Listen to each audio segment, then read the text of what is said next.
El día 28 de junio de 1914, Francisco Fernando, el príncipe heredero al trono austrohúngaro, murió asesinado de un disparo.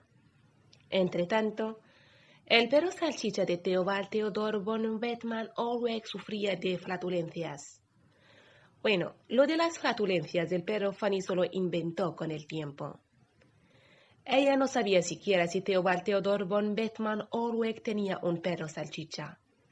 Con todo, creía que era preciso aderezar los acontecimientos atroces de la historia mundial con anécdotas divertidas. Del mismo modo que ella mitigaba la severidad del color negro con un collar de perlas. El mero hecho de que alguien pudiera tener como nombre de pila la combinación de Theobald y Theodor ya le parecía un chiste. En otro orden de cosas, aquel mismo día, Fanny, que a la sazón contaba 20 años, se enamoró, y no solo una vez, sino dos. Primero, de un vestido de color rosa encarnado que a sus ojos combinaba a la perfección con su chal rojo, aunque no lo llevaba mucho. Y luego, de un joven con el que más adelante se casaría. Ojalá hubiera ocurrido al revés, afirmaría Fanny con el tiempo. Ojalá hubiera llevado ese vestido hasta que se me cayera a jirones y no hubiera consentido jamás una alianza en el dedo. Se había hecho el vestido en el taller que formaba parte de la tienda de corpiños de su madre, en la que, además de esa prenda, también se hacían corsés. La solución de hidróxido de potasio que había acabado con la vida del borrachín se empleaba para teñir de azul el caucho que formaba parte de esas prendas. Había muchos tipos de corsés, para cantantes y damas muy corpulentas, para mujeres con dolor de espalda, para las que sufrían problemas digestivos y, claro está, para las embarazadas. Aunque Hilde hablaba tan poco de embarazos como de la causa de la muerte de su buen marido. Sea como fuere, los corsés tenían algo en común. Comprimían el cuerpo y dificultaban la respiración. Algo que Fanny, que ya era una señorita, acababa de descubrir recientemente. De pequeña, el nombre del oficio de su madre, corsetière, le evocaba el salón de baile dorado donde Cenicienta bailaba con el príncipe. La abuela Elise le había leído ese cuento a menudo, y como la vista le fallaba, y a menudo tenía los sentidos embotados por el aguardiente. No siempre se lo había contado bien. Al final, al parecer, no eran las hermanastras de Cenicienta las que se cortaban los dedos de los pies y el talón, sino que el príncipe, por ser tan tonto como para no reconocer a Cenicienta más que por el estúpido zapato. No importaba, aunque corsetière sonaba a luz, perfumes y música. Un corsé no permitía nada de eso, y tampoco era posible encontrar nada semejante en la corsetería de Hilde Seidel, situada cerca de la plaza Hauptwache de Frankfurt.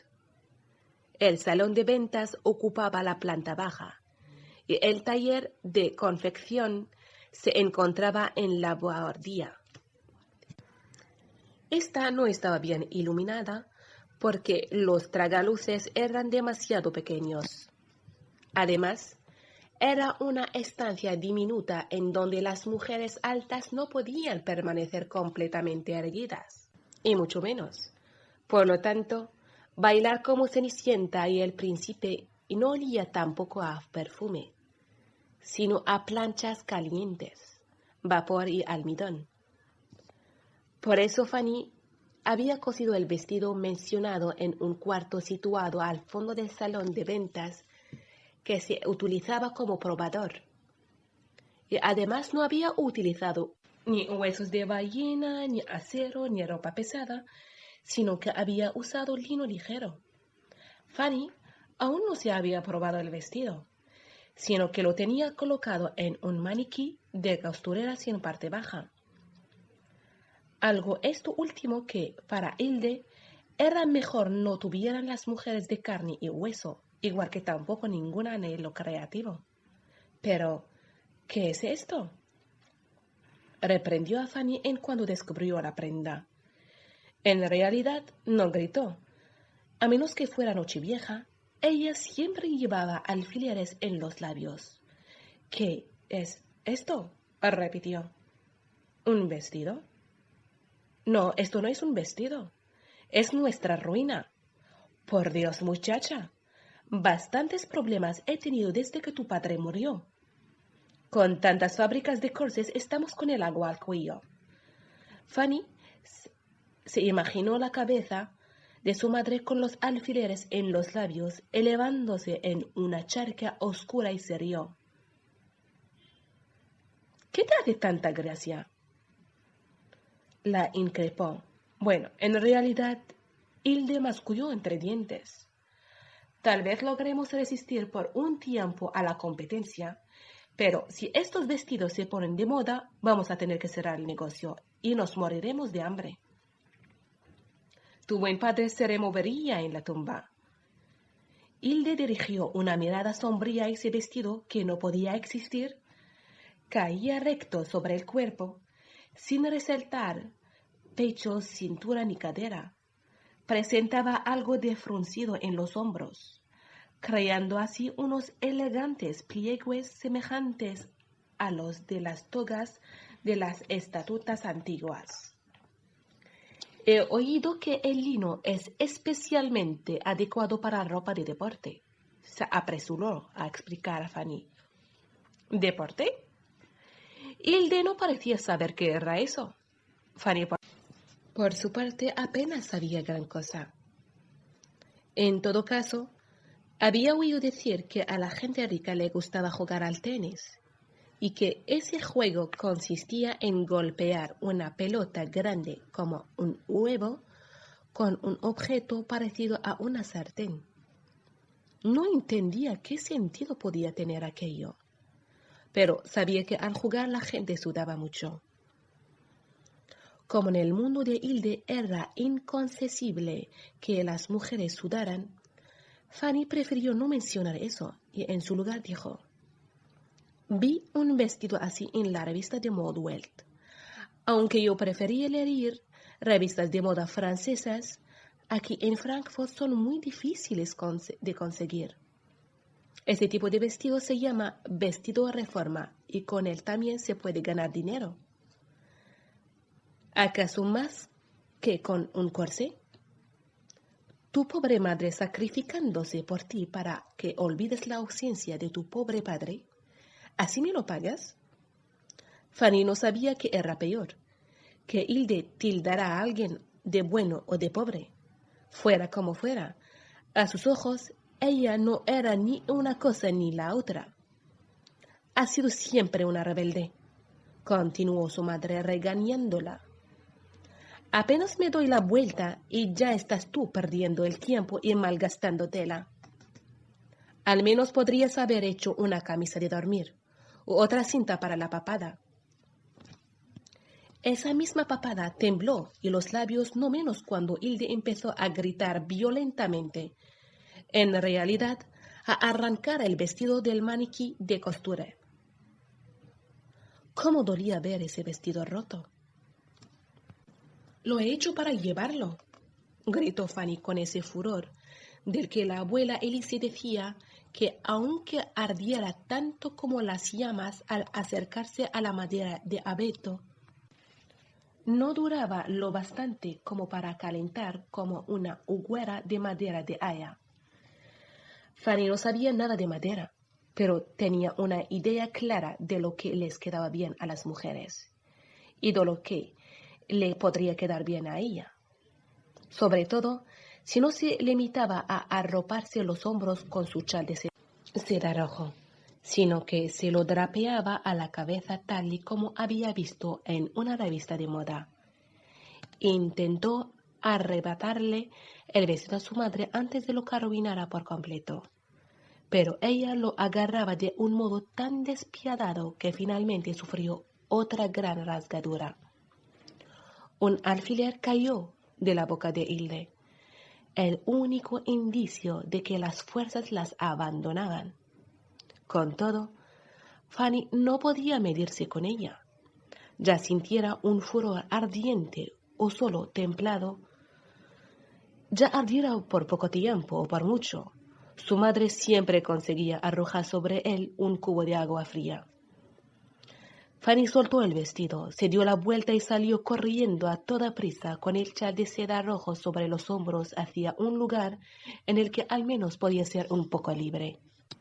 Además, la división de tareas que exige la naturaleza, el evangelio entre los hombres y las mujeres, consiste en que el hombre está hecho para luchar y trabajar, y la mujer, en cambio, para el cultivo de sentimientos puros, cálidos e íntimos. El hombre le corresponde la lucha y el trabajo, y a la mujer limpiarle el sudor de la frente. Cuando Fanny entró en el piso de su tía Alma, ésta estaba leyendo precisamente esas palabras en voz alta. Aunque ella nunca llevaba alfileres en los labios, en ese instante parecía como si al menos uno se le estuviera clavando en la lengua.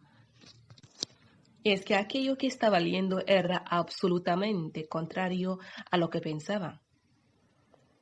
Alma había abandonado su pasatiempo del pirograbado en cuero o madera después de que en una ocasión se hubiera quemado el pulgar. En cambio, dos cosas no habían cambiado. Seguía luchando de forma enconada a favor de los derechos de las mujeres y seguía luciendo, como siempre, un bonito sombrero. Para ella, ambas cosas no eran contradictorias. Al contrario. De hecho, estaba convencida de que las mujeres tenían que hacer valer siempre sus puntos fuertes. Y si eso para unas era un trasero bonito y para otras una cintura de avispa, para Alma era la cabeza. Preferentemente la realzaba con figuras de chifón, rosas de muselina, perlas de vidrio y encaje inglés. Desde que recientemente un catedrático de anatomía de Frankfurt había afirmado que el cráneo y el cerebro de las mujeres era básicamente de menor tamaño que el de los hombres, y que por ello el hombre tenía una mayor firmeza de carácter y era valiente, audaz y decidido, y la mujer tenía un humor caprichoso, era charlatana, astudadiza y transigente. Alma llevaba sombrero incluso en su casa a modo de protesta.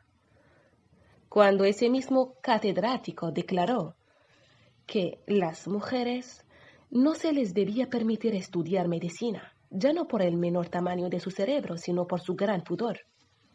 Según él, no se les podía poner en el apuro de dar una explicación sobre los órganos sexuales. Alma llegó a considerar la posibilidad de presentarse a una de sus clases vestida con sombrero y nada más. A ese le contaría un par de cosas de los órganos sexuales que él no ha oído decir en la vida, había proclamado en tono belicoso. Fanny no tenía una idea exacta de lo que eran los órganos sexuales. De todos modos, gracias a las explicaciones de su tía, Alma sabía que incluso las mujeres como su madre, debajo de la cintura también eran de carne y hueso, y no de madera. Tú pregunta lo que quieras, pequeña. La había animado Alma a una edad muy temprana, llegando incluso a contarle cosas que Fanny no había querido saber para nada. Ese día Alma no reparó en la presencia de su sobrina. Y no solo porque estaba inmersa en su lectura en voz alta. Una media docena de señoras congregadas en el salón impedía que Fanny pudiera distinguir a su tía. Solo le podía ver el sombrero. La reclamación del derecho activo a votar se encuentra en contradicción con instituciones milenarias de todos los estados y pueblos. Seguía leyendo Alma. Así como con la naturaleza y el destino de la mujer y las leyes eternas del orden mundial divino. A Alma la voz le temblaba igual que las rosas de tela que llevaba prendidas en su sombrero.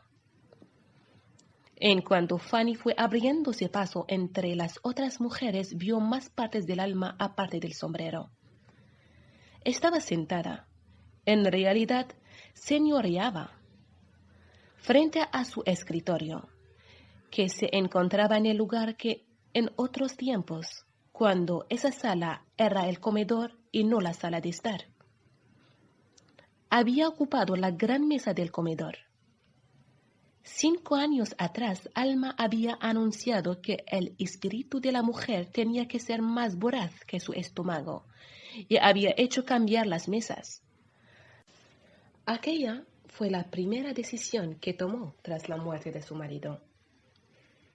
Ella, igual que su hermana Hilde, también llamaba buen hombre a su difunto marido. Sin embargo, en el caso de Alma, aquello no era tanto una idealización como un modo de agradecimiento. Él, que tantas cosas había hecho mal en su matrimonio, por lo menos había conseguido hacer algo bueno: morir pronto. Además de aquel piso de 3 grandes habitaciones delante de la iglesia Katharinkirche, le había legado un patrimonio considerable y un negocio de papelería en la calle Asengase. Alma se había desembarazado de todo el género y había instalado ahí una prensa con la que, a partir de entonces, hacía imprimir escritos polémicos a favor de la jornada laboral de 8 horas. Las escuelas de educación básica y la formación de las muchachas, así como el acceso de las mujeres a las universidades. Fanny, entre tanto, había alcanzado el escritorio y se puso delante de su tía, que seguía inmersa en la lectura. «Tía Alma, necesito tu ayuda». Alma levantó la cabeza, pero en vez de mirar a Fanny, contempló a las otras mujeres. Unas llevaban los anchos delantales de color azul de las mujeres obreras, otras prendas hechas con la misma tela delicada que las rosas del sombrero de la tía Alma. Del mismo modo en que Alma animaba a las mujeres a ganarse la vida por su cuenta, mientras ella vivía con toda naturalidad de la herencia de su marido. Había conseguido también conciliar otra contradicción y reunir en su salón a las representantes del movimiento feminista burgués y a las del proletariado. Eso en sí era todo un arte. No obstante, aún era mayor el desafío de que sus invitadas no discutieran entre ellas. En una ocasión, una disputa oral derivó en una refriega en la que una de las mujeres llegó a morder el guante de seda de otra, la cual, a su vez, le arrancó un mechón de pelo. «También por eso siempre llevo sombrero», había dicho entonces Alma con tono solemne, para luego añadir que sin lucha no había ardor, y sin ardor era imposible irritar a sus señores, que sostenían que el cerebro de la mujer era demasiado pequeño. Por fin, la mirada de Alma se posó en su sobrina. Sin embargo, antes de que Fanny tuviera ocasión de repetir su ruego, alguien entró apresuradamente en el piso cuya puerta permanecía entreabierta cuando las mujeres se reunían. «¡Escuchad!», exclamó una jovencita. «Han detenido a Clara Hartmann». De pronto se hizo un silencio, y la muchacha siguió con la historia. Por lo que pudo comprender Fanny de aquellas palabras agitadas, Clara Hartmann militaba en el movimiento pacifista y, en señal de protesta contra el militarismo en general y contra la amenaza de la guerra inminente en particular, se había encadenado a la puerta de hierro forjado de la prefectura de policía. «¿Y luego?», preguntó Alma. «Le han ordenado que se desencadenará». «¿Y luego?», preguntaron entonces todas las mujeres a la vez. «Parece ser que se ha tragado la llave para abrir el candado de la cadena». «Excelente», dijo Alma. ¿Y qué ha ocurrido luego? Han mandado llamar a un herrero y a él ha fundido la cadena. Ojalá se haya quemado el pulgar como yo con el quemador de alcohol, intervino Alma con tono de burla. El caso es que, en cuanto le han quitado la cadena, han detenido a Clara Hartman por agitadora, concluyó la joven. Mientras las mujeres de delantales azules y guantes de seda discutían acaloradamente sobre si la conducta de Clara Hartman era una provocación tremenda o una protesta justificada, Fanny se preguntaba qué tamaño tendría la llave que se había tragado y se decía que aquello debía de dar unos dolores de barriga tremendos. De todos modos, no le dio muchas vueltas y aprovechó la ocasión para inclinarse hacia Alma y susurrarle. Mi madre no me deja llevar un vestido sin corsé. ¿Qué hago? Las damas presentes continuaban discutiendo acaloradamente sobre cómo ayudar a Clara Hartman. Alma, en cambio, se puso de pie y con un gesto de cabeza ordenó a Fanny que la acompañara. La muchacha la siguió fuera de la estancia, aunque no para ir a la habitación de al lado, donde ahora estaba la antigua mesa de comedor con el tablero vuelto sobre el suelo para ahorrar sitio y aprovechar las patas de la mesa para colgar los sombreros, sino fuera del piso. La tía ya había abandonado el edificio a paso ligero cuando Fanny logró alcanzarla. ¿Vas a hablar con mi madre?, le preguntó jadeando. Voy a hablar con un abogado para que saque a Clara Hartman de la cárcel. Tú, si quieres, puedes acompañarme y así aprender alguna cosa. ¿Aprender qué? Bueno, Alma se detuvo y miró a su sobrina con severidad. Que da igual si lo quieres es llevar un vestido en especial, estudiar medicina o proclamar que la paz es mejor para la humanidad que la guerra. Cuando alguien le dice a una mujer no se puede, ella replica con firmeza, sí, se puede. Alma se había detenido el tiempo suficiente para acabar esa frase y luego siguió su marcha apresurada. Con el calzado firme y que llevaba le resultaba fácil y rápido, pero Fanny a duras penas podía seguirla. «Por Dios», exclamó su tía con sorna. «¿Qué son esos pasitos de prisiseta?» «Mi madre quiere que lleve cintas de goma en las rodillas para que no dé zancadas grandes. Una mujer debe caminar siempre a pasos cortos». Alma se echó a reír. «Tachín, tachín.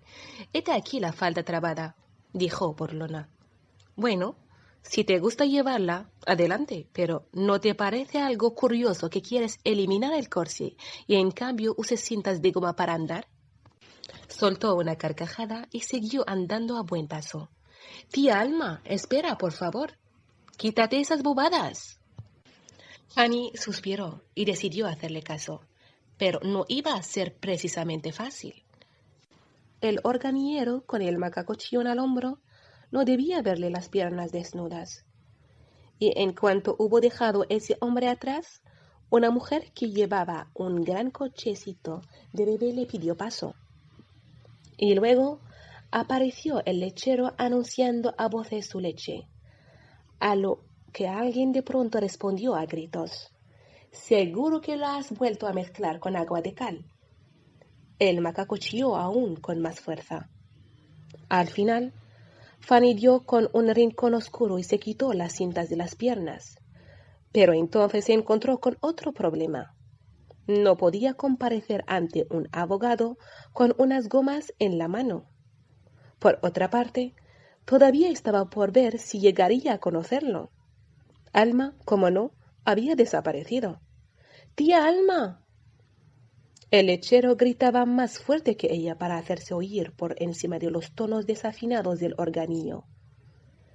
Y a Fanny, que no le quedó otro remedio que echarse a correr. No sabía a ciencia cierta dónde se encontraba el bufete del abogado, aunque sospechaba que Alma se dirigía hacia el Romer, la sede del ayuntamiento en el casco antiguo de Frankfurt. No era precisamente fácil encontrar a alguien en ese laberinto de callejuelas en las que apenas penetraba el sol. Las casas de paredes entramadas estaban muy juntas entre sí. A menudo incluso se inclinaban hacia adelante. Y una vez a la altura de los puestos de venta de la calle donde se ofrecían hierbas para la típica salsa verde y carne fresca del buey, sería preciso abrirse paso a la fuerza. ¡Tía Alma! ¡Tía Alma!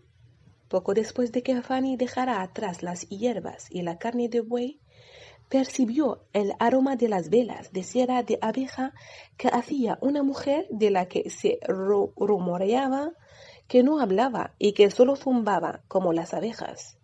Con todo, Fanny quiso preguntarle si había visto pasar a Alma. A fin de cuentas, su sombrero era muy llamativo.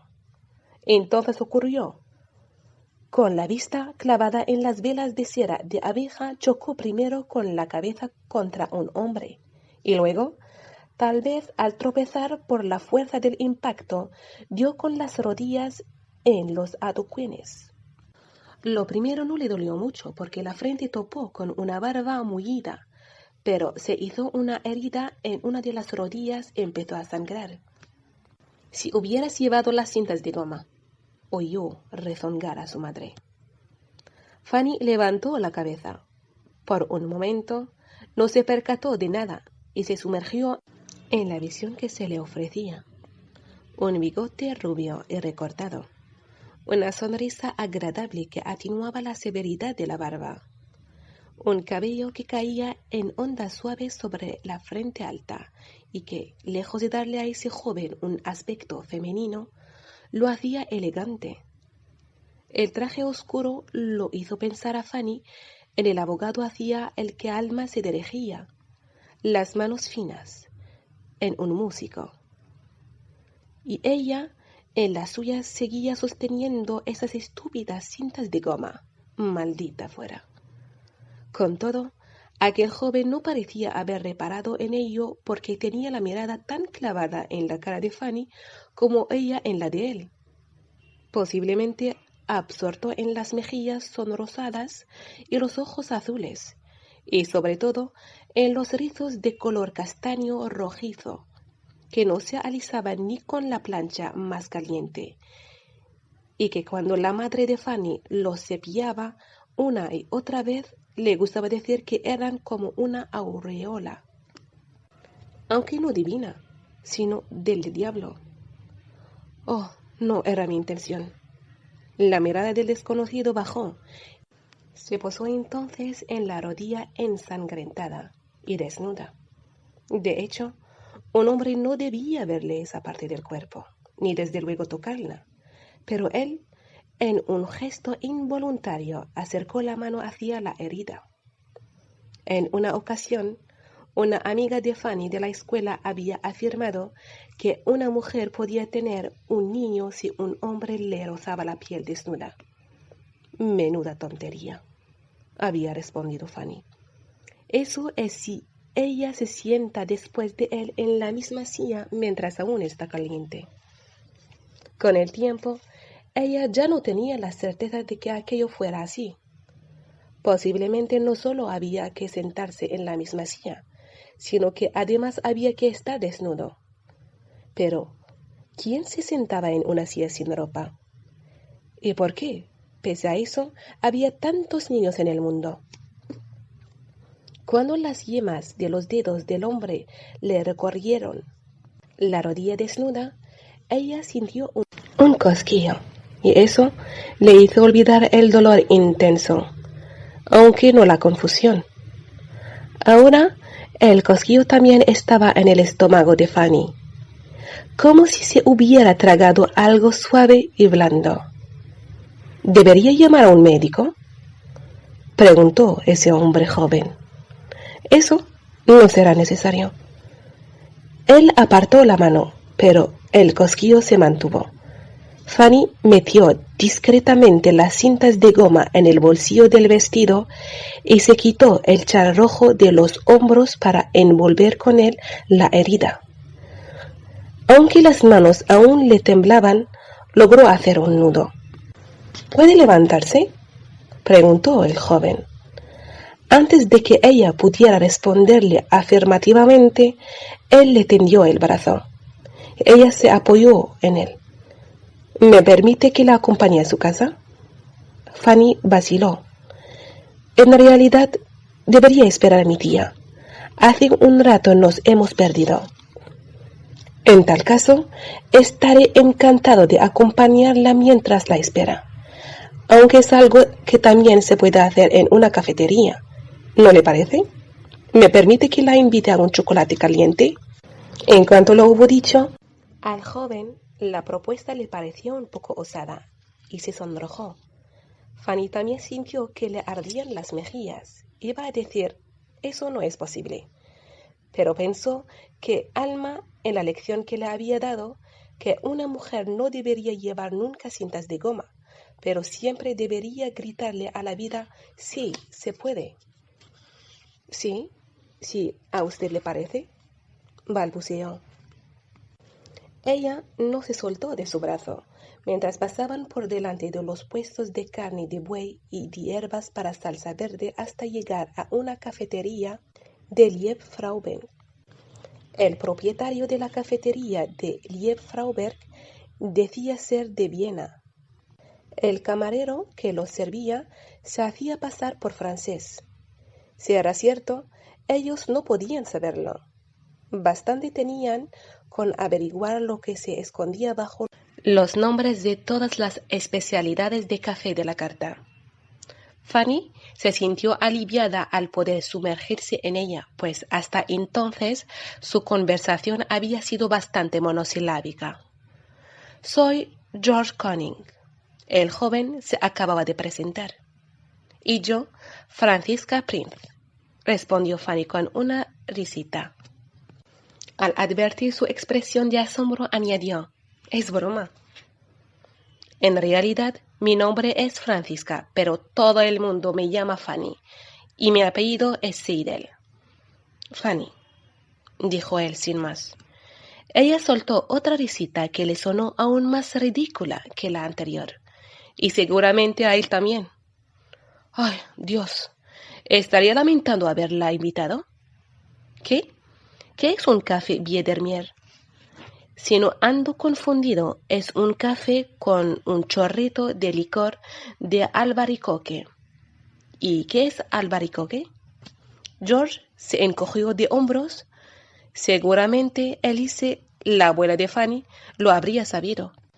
Pero hacía varios años que había muerto.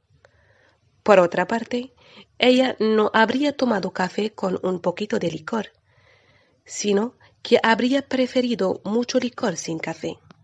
También hay Charles Brown, que se prepara con mitad de café y mitad de leche, se apresuró a decir George. ¿Y de verdad se sirve en un cuenco? Él volvió a encogerse de hombros y sonrió. Sea lo que sea, seguro que no en un plato de sopa. Ella se rió con más soltura. ¿Y el fiaker está pensando para emborracharme montando en un coche de caballos? Es un café mocha servido en vaso, con mucho azúcar y una copita de Silbowitz. ¿Silbowitz? Entonces ella soltó una carcajada. ¿Y qué es eso? Ni idea. ¿Sopa de tortuga, quizá? ¿Goulash de cocodrilo? ¿Gratinado de serpiente? Antes he visto a un hormiguero con un macaco. Espero que el cocinero no haya visto ese animalito. Él se echó a reír con ella, y el camarero francés les dirigió una mirada de enojo. Da la impresión como si fuera a ofrecerle a usted el café de las resacas. El catercafé, dijo George, una mocha fuerte con ralladuras de limón. Líbreme Dios, exclamó Fanny. Monsieur, mademoiselle. El camarero se les acercó. George, en vez de hacer la comanda, se inclinó hacia Fanny en un gesto de complicidad y ella percibió su aliento cálido. Seguro que no es francés, debe ser de Frankfurt o de Eschborn.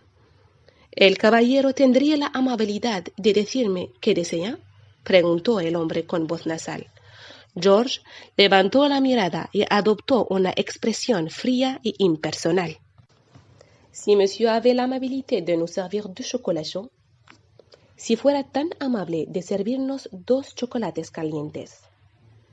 El camarero palideció ligeramente, aunque Fanny no sabía decir si era de vergüenza, orgullo o rabia, pero tampoco era capaz de describir su propio estado de ánimo. ¿Francés? ¿George hablaba francés? El idioma de la moda, el idioma de sus sueños. Algo entre las costillas y la cadera dio un salto doloroso en su interior. Fanny no estaba segura de que podía ser eso. Tal vez fuera el motivo por el que mujeres como su madre les ponían corsés apretados a sus hijas. Lo único que sabía es que en aquel instante él había conquistado por completo su corazón. ¿De verdad habla usted francés?, preguntó, entusiasmada en cuanto el camarero se hubo retirado de la mesa. ¿Me oí? Oh, tiene que enseñarme sin falta. He intentado aprenderlo con un viejo diccionario de mi tía, pero es muy difícil acordarse de las palabras. Para decir algo tan simple como prenda interior de seda hay que decir sous-vêtement en soie. No supo morderse la lengua a tiempo. Desde luego, no era propio de una dama hablar con un hombre de ropa interior, fuera o no de seda.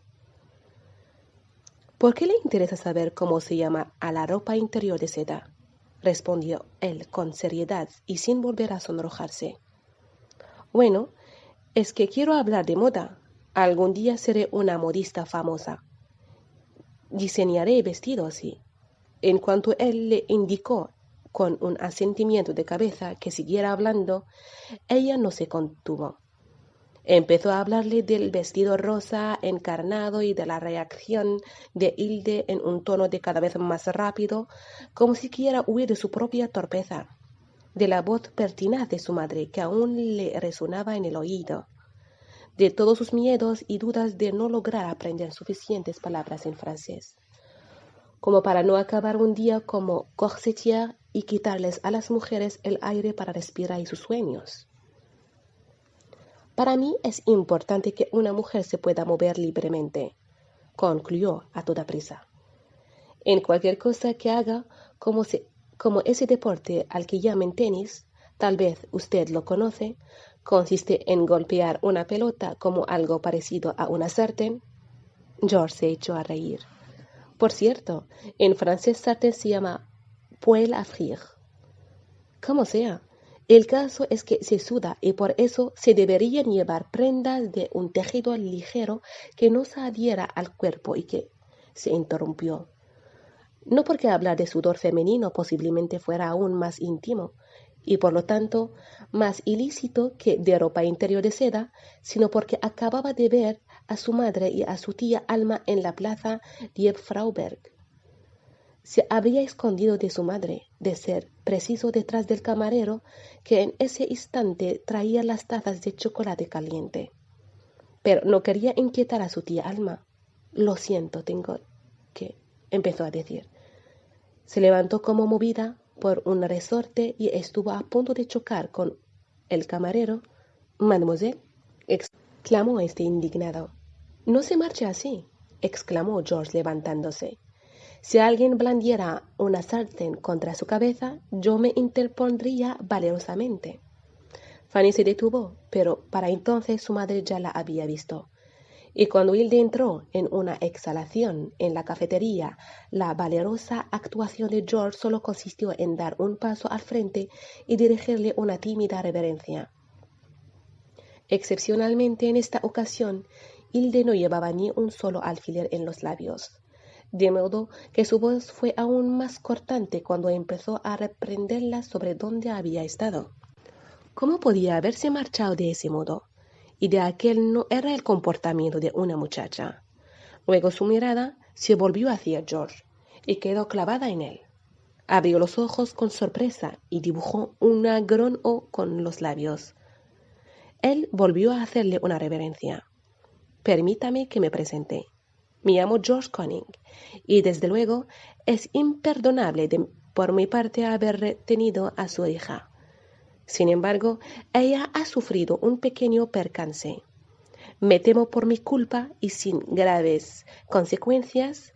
Aún así, he creído que era mi obligación compensar mi imprudencia con una taza de chocolate. ¿Me permite convencerla a usted para que nos haga compañía, señora? Quizá con una taza de café con Silvovitz. Fanny estaba convencida de que su madre iba a replicarle que ella nunca tomaba alcohol, pero cuando ésta por fin logró recuperar al hablar, solo logró decir George Connie. Él asintió perplejo, y Hilde abrió aún más los ojos. La tía Alma, en cambio, se le adelantó. Yo tomaré encantada ese café con Silvovitz, aunque no sé bien qué es. En cualquier caso, suena interesante. Por cierto, Clara Hartmann ha sido justamente liberada de prisión, aunque debería pagar una sanción. Fanny se dio cuenta de que George se hacía miles de preguntas. Ella, por su parte, también tenía una en la punta de la lengua. En concreto, cómo decir en francés sí se puede. Pero, en caso de necesidad, ella ya se lo diría a su madre en alemán. Se le prohibía volver a ver a ese joven desconocido cuya conducta tenía algo en común con su vestido de color rosa encarnado. Esto es el ir en contra de todas las convenciones. Hilde no hizo nada de eso. En cambio, agradeció a George haber cuidado de su querida Fanny con un tono muy dulce, como si en lugar de un alfiler se hubiera tragado un bombón cubierto de chocolate. Por desgracia, ahora tenemos algo de prisa, pero estaré encantada de poder recibirle en nuestra humilde casa el próximo domingo por la tarde para tomar el té. Fanny sabía que la gente acomodada de Frankfurt seguía el ejemplo de los ingleses y solía tomar el té, pero no recordaba que en casa se hubiera hecho alguna vez fuera de la hora del desayuno. Como era de esperar, antes de que ella pudiera decir nada, Hilde la asió por el brazo y Fanny, para no tropezar y caer de nuevo sobre la rodilla ensangrentada, la siguió fuera de mala gana. Se puede, se puede, se puede. Aquellas palabras la martillaban la cabeza. Con todo, su madre ya en la calle seguía sonriendo y su sonrisa era encantadora. ¡Qué suerte que cayeras justo a los pies de ese hombre!, dijo entusiasmada. Fanny se quedó confusa. No me he caído a sus pies, solo he tropezado con él. ¡Qué suerte que lo hayas encadilado de ese modo!, siguió diciendo Hilde. Fanny miró a su madre sin entender nada, pero mientras ésta la soltaba, Alma, que había renunciado el café con Silvovitz y las había seguido, explicó. George Conning es el propietario de una de las casas de moda más importantes de Frankfurt. Su padre debió de ser inmensamente rico. En su tiempo compró el negocio por 15.000 marcos de oro. George Conning, padre, murió hace 2 años y creo que poco tiempo después de su mujer. George Conning, hijo, es su único heredero. Es la tienda más moderna que uno se pueda imaginar, comentó Hilde entusiasmada. Imagínate, no solo el espacio de la tienda está iluminado con electricidad, sino también los escaparates. Fanny tenía el recuerdo vago de haber permanecido con la nariz apretada contra el escaparate para contemplar los vidos franceses del interior.